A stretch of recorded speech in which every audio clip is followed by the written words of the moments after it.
अस्सलाम वालेकुम स्टूडेंट्स। आज हमारा टॉपिक है इलेक्ट्रिक फ्लक्स। इलेक्ट्रिक से electric field lines and flux का यहाँ पे मतलब है टू फ्लो कह लें, ठीक है। जैसे किसी भी चीज़ का flow from a certain area, ठीक है। फॉर एग्ज़ाम्पल यहाँ से अगर वाटर जो है वो पास हो रहा है तो हम उसके आगे एक पाइप जो है वो रख देते हैं, ठीक है। इस पाइप में से जितना वाटर जो है वो गुजरेगा वो वाटर फ्लो होगा, ठीक है। इसी तरह से अगर हम इलेक्ट्रिक फील्ड लाइंस की बात करें तो अगर इलेक्ट्रिक फील्ड लाइंस जो हैं वो किसी जगह से पास हो रही हों और हम वहाँ पे कोई भी एरिया एलिमेंट जो है वो प्लेस कर दें तो जितनी इलेक्ट्रिक फील्ड लाइंस जो हैं वो उस सर्टेन एरिया एलिमेंट में से पास होंगी वो इलेक्ट्रिक फील्ड लाइन का फ्लक्स जो है वो कहलाएगा, ठीक है।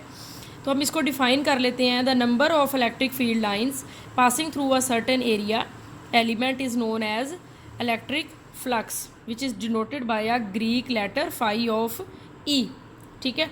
फॉर एग्ज़ाम्पल यहाँ पे हम कुछ इलेक्ट्रिक फील्ड लाइंस जो हैं वो ड्रा करते हैं, ठीक है। तो यहाँ पे किसी भी चार्ज बॉडी की वजह से या चार्ज पार्टिकल की वजह से ये इलेक्ट्रिक फील्ड लाइंस हैं और यहाँ पे हम दो एरिया जो है वो प्लेस कर देते हैं। एक एरिया ए जो है वो यहाँ पे और एक एरिया बी जो है वो यहाँ पे। अब अगर यहाँ पे हम देखें इस वाली सिचुएशन में तो 1 2 3 4 5 फील्ड लाइंस जो हैं वो इस एरिया में से जो है वो गुज़र रही हैं, ठीक है। और यहाँ पे अगर हम देखें तो 2 फील्ड लाइंस जो हैं वो इस एरिया में से गुजर रही हैं। इट मीन्स कि यहाँ पे जो फ्लक्स है वो 5 है और यहाँ पे जो फ्लक्स है वो 2 है, ठीक है। मतलब इलेक्ट्रिक फील्ड लाइंस किसी भी सरफेस एरिया में से या किसी भी कोई सर्टेन एरिया एलिमेंट में से जो है वो गुज़रने को आप क्या कहेंगे, इलेक्ट्रिक फ्लक्स। यानी जितनी इलेक्ट्रिक फील्ड लाइंस जो हैं वो वहाँ से फ़्लो करेंगी उसको हम इलेक्ट्रिक फ्लक्स का जो है वो नाम देंगे, ठीक है। इसका मतलब ये है कि अगर हम मैथमेटिकल रिलेशन जो है वो एक बनाना चाहें इलेक्ट्रिक फ्लक्स की कि वो क्या हो सकती है तो उसमें एक तो आ गया ये जो हमारा इलेक्ट्रिक फील्ड इंटेंसिटी का वेक्टर है ई, और दूसरा हमारा जो है वो एरिया का आ गया, एरिया की ओरिएंटेशन। मतलब एरिया को हमने कैसे प्लेस करना है कि फ्लक्स जो है वो ज़्यादा हो, कम हो या बिल्कुल ना हो। तो ओरिएंटेशन, और उस ओरिएंटेशन को शो करने के लिए जो हम वेक्टर इस्तेमाल करेंगे वो कहलाता है एरिया वेक्टर, ठीक है। इस फॉर एग्जांपल यहाँ पे हमारे पास ये रेक्टेंगुलर फॉर्म में एक सरफेस है, ये जो है वो इस तरह से हमारे पास सरफेस है।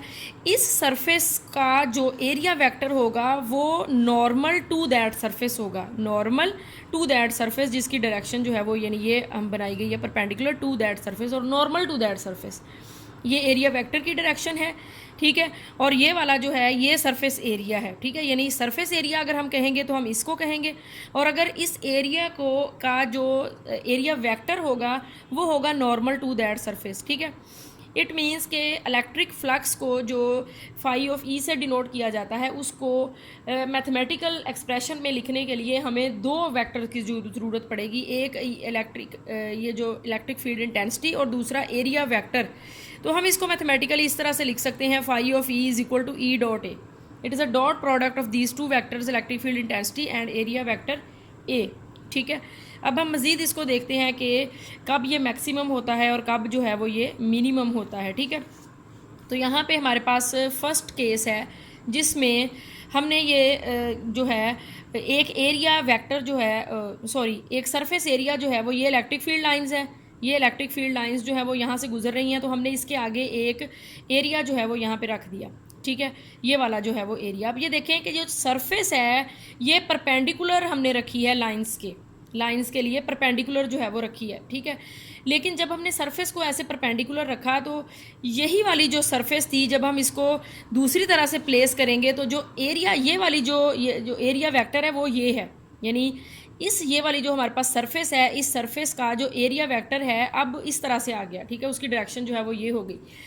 इट मीन्स कि अगर आप गौर करें तो ये इलेक्ट्रिक फील्ड की लाइन है और ये जो है वो एरिया वेक्टर की लाइन है, इसी तरह से ये इलेक्ट्रिक फील्ड की लाइंस है। तो इलेक्ट्रिक फील्ड के दरमियान और एरिया वेक्टर के दरमियान जो एंगल बनता है वो ज़ीरो है क्योंकि एरिया वेक्टर ए और इलेक्ट्रिक फील्ड इंटेंसिटी ई दोनों एक दूसरे के पैरेलल हैं। तो पहला हमारा केस क्या होगा, when area vector A and E are parallel then theta is equal to zero, ठीक है। या आप इसको इस तरह भी कह सकते हैं कि जब आप सरफेस को परपेंडिकुलर रखेंगे to the electric field lines, तो जो हमारा एरिया वेक्टर होगा वो पैरेलल हो जाएगा इलेक्ट्रिक फील्ड इंटेंसिटी ई के। तो दोनों के दरमियान जब पैरेलल दो वेक्टर्स एक दूसरे के पैरेलल होते हैं तो दोनों के दरमियान थीटा क्या होता है, ज़ीरो।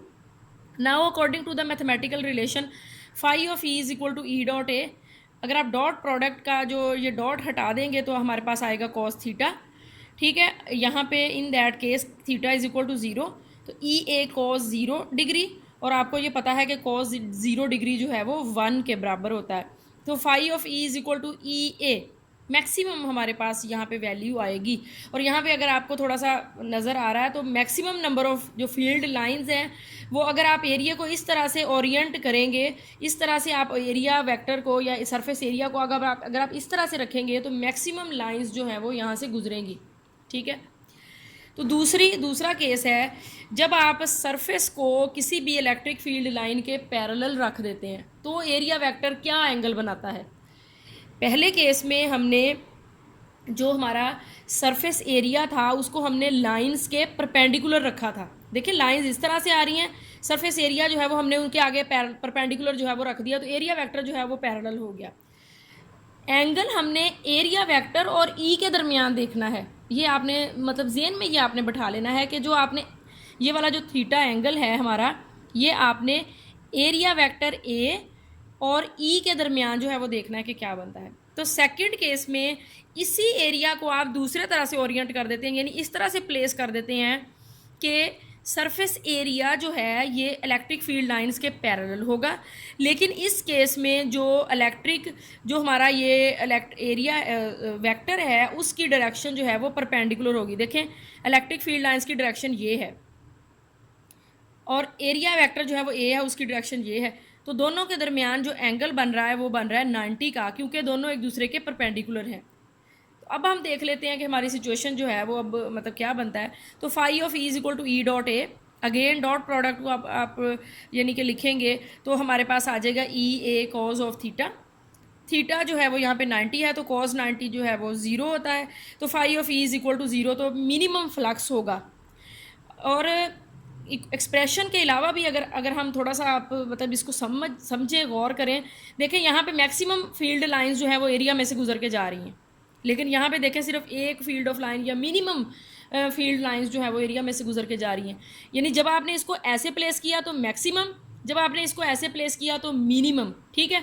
और हमारी यानी अगर आप अगर आप देखें तो तब भी आपको नज़र आ रहा होगा यहाँ मैक्सिमम है यहाँ मिनिमम है, और अगर आप मैथमेटिकल एक्सप्रेशन से देखें तब भी क्लियर हो रहा है कि यहाँ पे मैक्सिमम फ्लक्स है और यहाँ पे मिनिमम फ्लक्स है। अब अगर एरिया वेक्टर जो है वो हम इलेक्ट्रिक फील्ड के लाइंस के आगे इस तरह से प्लेस करें कि ना तो वो पैरेलल हो ना वो परपेंडिकुलर हो, बल्कि वो कोई एंगल बना रहा हो, तो यानी केस थर्ड है हमारे पास, when area vector A and E making some angle with each other. यानी अगर एंगल बन रहा हो तो इस तरह की सिचुएशन कुछ होगी कि हम उस सरफेस को थोड़ा टेढ़ा करके रख दें, ना तो वो बिल्कुल सीधी हो, ना यानी कि ऐसे पैरेलल पोजीशन में हो, ना परपेंडिकुलर पोजीशन में हो, ठीक है। हम उसको टेढ़ा करके जो है वो रख दें। जब आप टेढ़ा करेंगे तो हमारा जो एरिया वेक्टर है वो भी थोड़ा सा एंगल जो है वो, ये देखिए यहाँ पे एक एंगल जो है वो बनेगा।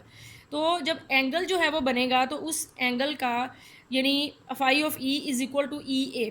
तो यहाँ पे ई का तो मैग्नीट्यूड हमें पता है, लेकिन ए जो है वो ए कॉज ऑफ थीटा हो जाएगा, ठीक है। ये आपने जो आपने डॉट प्रोडक्ट है उसमें फर्स्ट ईयर में आपने क्लियरली जो है वो पढ़ा हुआ है कि अगर तो दोनों एक पैरेलल है परपेंडिकुलर है तो आप थीटा 90 या 0 पुट करते हैं, लेकिन अगर कोई मेकिंग सम एंगल तो फिर आप उसका वो वाला कंपोनेंट लेते हैं जो कॉस थीटा वाला मतलब कंपोनेंट होता है, ठीक है। तो ए ई ए कॉज ऑफ थीटा, अब यहाँ पे आप ना तो 0 पुट करेंगे ना 90 पुट करेंगे, बल्कि जो एंगल बन रहा होगा ना आप वो पुट करेंगे, समझ आई। यानी जो एंगल यहाँ पे वो बना रहा होगा वो आप पुट करेंगे, ठीक है। तो डिपेंड ऑन थीटा के इसी तरह से फिर हम वैल्यू जो है वो कैलकुलेट कर सकते हैं, क्योंकि ज़्यादा भी हो सकती है कम भी हो सकती है, डिपेंड ऑन द थीटा, ठीक है। तो इससे ये भी हमें पता चलता है कि दोनों वेक्टर्स के दरमियान डॉट प्रोडक्ट है, तो जो हमारा फ्लक्स फाई ऑफ ई जो है ये एक स्केलर क्वांटिटी है, ठीक है। तो और इसकी यूनिट जो है ये होती है न्यूटन मीटर स्क्वायर पर कॉलम।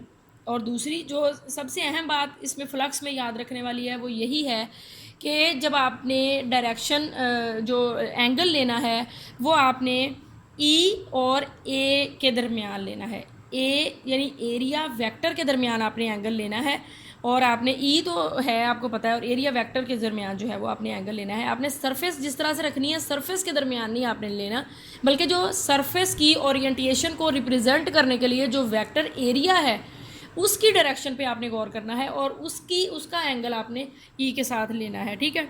और ये जो इस फ्लक्स है ये किसी भी जो शेप है उस पर डिपेंड नहीं करता, गोल है, चौकोर है, लंबी है, जैसी भी है उस पर डिपेंड नहीं करता, बल्कि ओरिएंटेशन पे डिपेंड करता है कि आप एक सरफेस को इलेक्ट्रिक फील्ड लाइंस के आगे कैसे रख रहे हैं, ठीक है। उस चीज़ पे जो है वो इलेक्ट्रिक फ्लक्स जो है वो डिपेंड करता है, ठीक है।